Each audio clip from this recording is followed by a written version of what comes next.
Good evening, this is the Oscar Expert here with Brother Bro, and it's time to review Memoir of a Snail, directed by Adam Elliott. Adam Elliott's last feature-length film was Mary and Max 15 years ago, and if you haven't seen that film, it comes highly recommended from me. Easy tearjerker. Memoir of a Snail is a story told by the character of Grace, who is recounting her past, which really just looks like a series of deep disappointments and tragedy. And the film overall is very somber, and just sad and lonely. It does have enough levity and charm and cuteness. I didn't feel it was completely overpowering, but it really did strike me like that, oh my god, this film is just fucking sad. Death is just present in every single one of these vignettes that she's recounting. It's present in many different forms too, like sometimes death is sort of funny, sometimes it's absurd, and then other times it's just deeply sad. Yeah, Adam Elliott is definitely continuing his track record of making films about characters who just feel cursed or plagued by grief, loneliness, illness. But what's intriguing is how he alleviates all of these dour themes with this darkly humorous, quirky style that invites the audience in, but also feels like it is in on the sort of cosmic joke that life is to the characters in his films. It's really intriguing to watch an animated film that feels like it's not the product of a studio, but of one auteur filmmaker. And you really feel that just in the design of these characters and the sets, the overall art style. Yeah, there's like a real intimacy, but even to the narration, the fact that this film is entirely narrated, and you really like have to get on board with that choice or you're just not gonna have a good time. But luckily I don't think that it is too hard to get into the filmmaker's storytelling style. But it really does feel like the filmmaker is just sharing an intimate story with you. It almost feels like there's one other person on the side of that screen, and it is Adam Elliott. It just felt like it was sharing so much and being personal and deeply felt from no other place than the depths of one person's soul. This was just a truly special film. The fact that Adam Elliott hasn't made a film in 15 years only adds to the feeling of gratitude I have that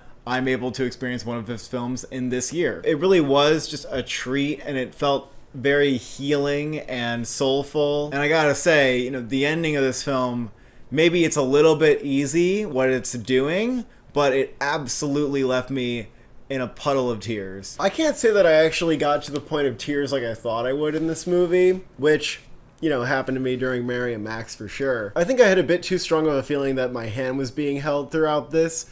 Part of that was the narration, but also just that it would tell you really every single piece of what this character is feeling and not leave too much for you to have to decide, which reminded me a little bit of the only thing that I didn't absolutely love about like Baby Reindeer. And that's not inherently a bad choice. I think sometimes cinephiles are taught that all exposition is bad, but I can sympathize with somebody who just wants to let the audience in on everything they're trying to say. But I do think there's a limit for me. It also feels like a memoir in that sense. It feels literary in that you're almost reading with images to go along with the text. And also as a movie about somebody, you know, telling their story, it made sense and it fit thematically that it was doing that. But it didn't have to necessarily go into every detail, every lesson. I think it just did that a little bit too much, where it dulled the impact slightly because it felt less surprising or kind of given to me, but easy for me to arrive at. I do agree overall that that choice probably left me personally from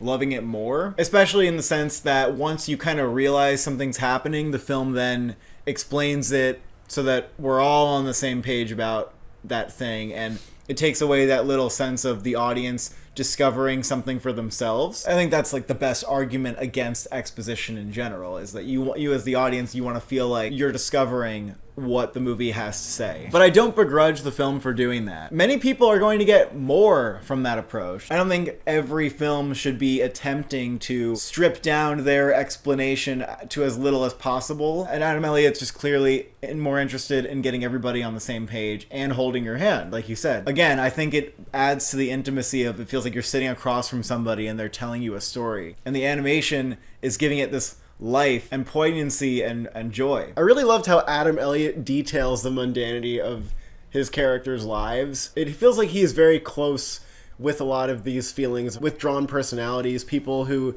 you look at them and they'd kind of be like an outcast or seem like a loser to others. You feel a lot of love towards these characters. Yeah, I think having characters who are just deeply flawed and then having an experience where you also feel a deep empathy for what they're going through is cathartic. I think people themselves, even the ones who seem like they're doing great, feel a sense of being flawed. And so to have a film that is about a character who has flaws at the very deepest level, and who also has struggles and hardships at the very rock bottom of, you know, human existence. I think beyond flaws, like, the character's broken. Yeah, very just broken. I think that's part of the catharsis that we're trying to reach in the end of this film. And the message here was really powerful to me. And though it is explained, I don't think it would have had that magnitude if we weren't just dripping in this fucking, like, lonely desperation the entire movie. I think it actually justified bringing you down to that level, even though for some people it's going to feel like this is just too much for me. I actually was feeling that a bit. I was like, man, one after another. But I do think at the end it did justify itself. I do think the place the movie arrives at and the message it's trying to convey works very well with pretty much everything that occurs in the movie. I really love the character design here. Like, every character's face just speaks volumes about who they are. I love how everybody is just sad or grumpy or dismayed. It's worth seeing this film just for the animation alone, the character design, the design of the world. I really love, like, the sagginess.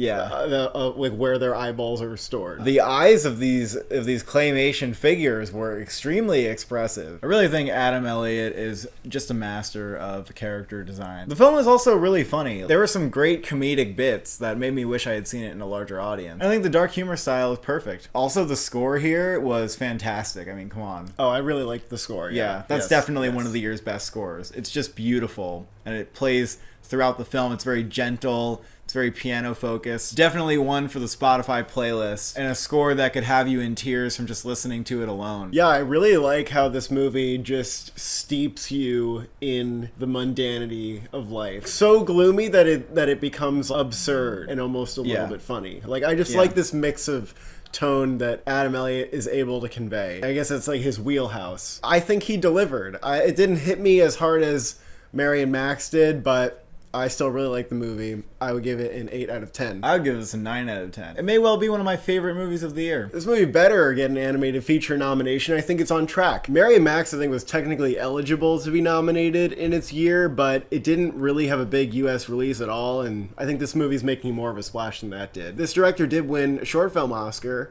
back in the day, so I see no reason that this shouldn't be nominated, and I think it will be. If something like Marcel, the shell with the shoes on, can get nominated based on just passion and people falling in love with it, so many people are going to fall in love with this movie. I mean, it's unquestionable. And Adam Elliott has secured a name for himself with Mary and Max, which has a very strong legacy. I think this has got to get it. It's my favorite movie of all the animated films in that category. Yeah. At least the ones I've seen. I would like to see some of the critics groups who try to go a bit against the consensus give this a couple animated feature awards instead of just The Wild Robot again and again. Thank you for watching. Thank you for subscribing. Do you take comfort in seeing yourself as a snail?